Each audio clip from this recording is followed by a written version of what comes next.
Breakfast News 7:05. Back now to Johnny and Lisa. Thank you very much indeed. Phil Gale. Buccaneer News. How are you today, Phil? I'm well. Feeling full of it. Are you feeling full of it this morning? Yes, feeling full of it. Wait, did you get up to anything yesterday of interest? No, not much of interest, no. Nothing that would interest you, Johnny. Well, go on.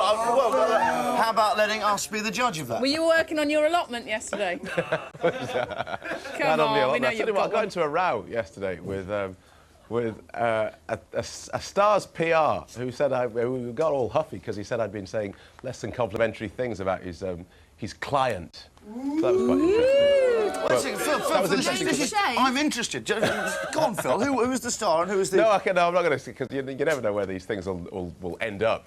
But I think Gary I described Bushell's her as column. gushing, and he didn't like it. He didn't like the fact that I described this major star as gushing. But she gushed. What can I tell you? She gushed. What can you say? Gushing's good. Gush occasionally. Yeah.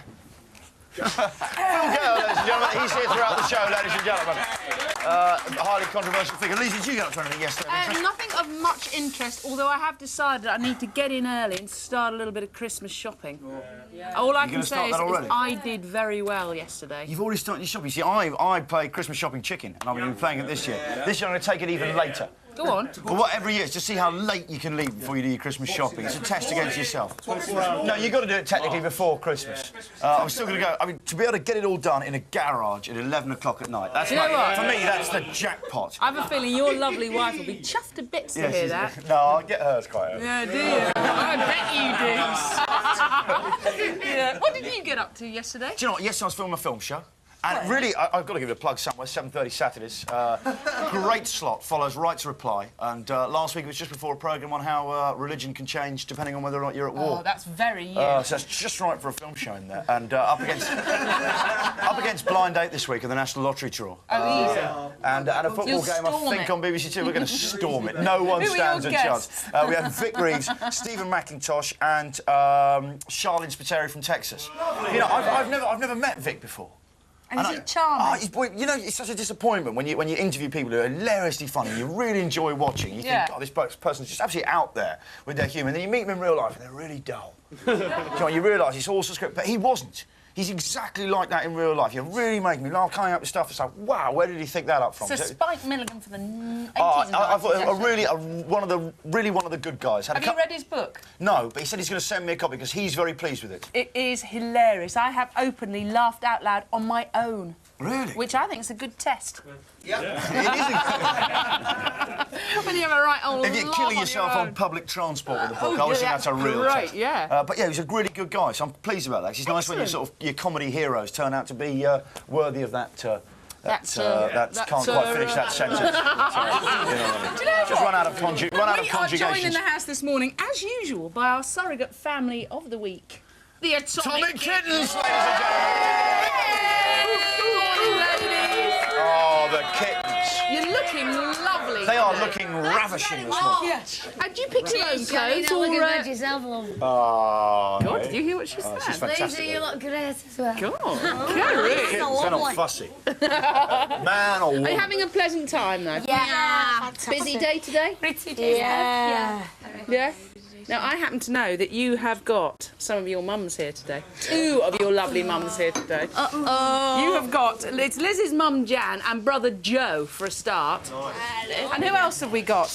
That's well, Sue was going to come. Yeah, Sue, she was going to come, but she's really scared and dead nervous, so she's still hiding in the changing room. But, Kerry, I spoke to your mum the other day and she told me a tremendously amusing story about you.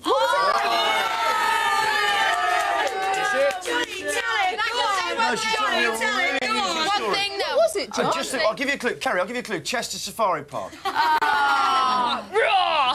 We happen to know something. Bigger than a kid. No, it wasn't a great big tiger. It was actually a great big lion. Bubble. But anyway, I spoke to her. She's not here today, Kerry. She is, but she's scared of you because she was actually on the phone. She's like, I can't believe you... And she was shaking it, and all the way down on the train, once she Janet, she was literally throwing up. She doesn't need it. She's seriously we're in trouble. She's been so scared. She doesn't need it, that's all. She doesn't need it. See what you've done to her. Anyway, are you enjoying seeing the girls on telly, Mum? Brilliant. Yeah, moving. Proud, Joe. Oh. You can keep that 10 a Not little. just the list. I know, yeah, so there. Not just the list, just all of them. Oh, you're gorgeous! He's gorgeous! What are you up to today, incidentally? We're interviewing somebody. Do you want to know who it is? Yeah, go on. Beverly Knight. Beverly! What the heck? And also, which one of you is a fan of Rod Stewart? Kerry? Rod, listen, Rod, if you are watching the show, please call me, because I'd marry you tomorrow. I love you. I really sincerely. I don't say Rod's got a penchant for blondes, but I tell you what, you might well be expecting a call. I think you are exactly what Rod needs to make him. Least said, soonest Least said, soonest mended. But you know what I mean, right, gang?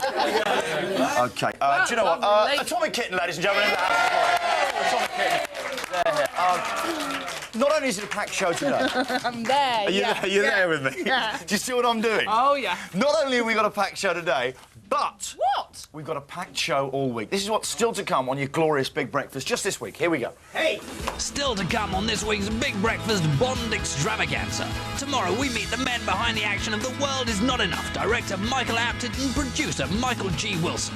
And on Friday, the man himself, live and exclusive in the house with the license to thrill, is 007 himself, Piers Brosnan. Plus, in the Red Hot Sizzler, we meet Mr. Big, Robbie Coltrane, and English Rose Liz Hurley talks about her new film role. And if that's not enough, Hollywood hot property Matthew McConaughey will be joining Johnny in the Shed. Plus, our very own Top Cats Atomic Kitten will be joined by Batson Small and Alice DJ. All this and much, much more on The Big Breakfast, shaken and stirred every weekday morning from 007 to 009.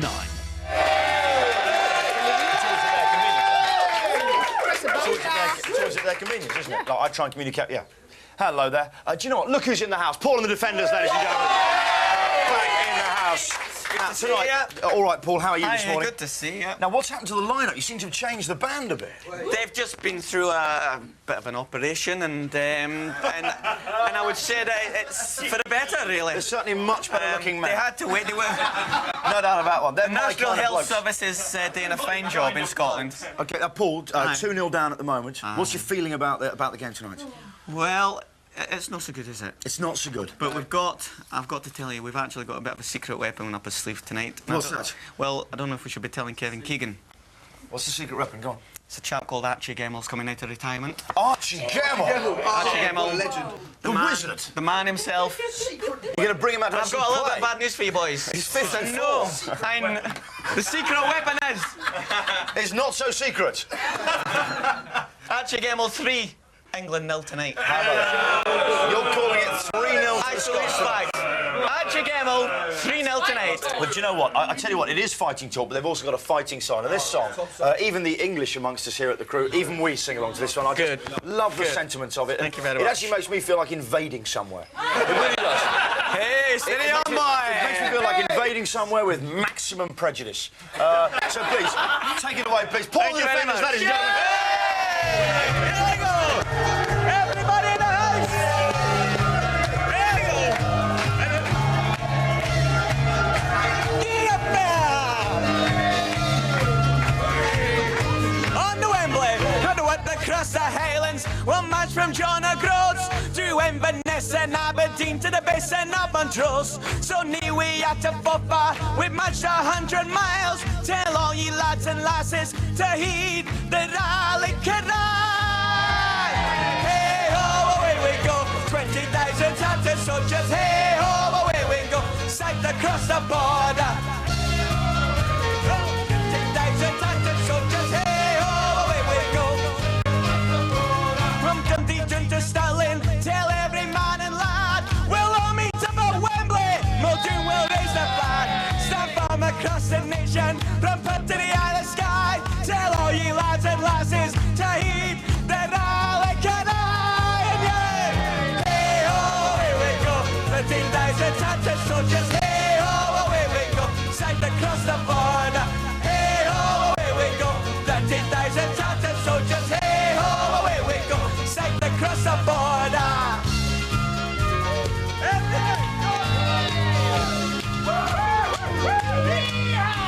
Bring all the boys from Rangers, from Celtic, bring your pride. From Hibs and Hearts and Wraith and Fight to the bonny banks of the Clyde.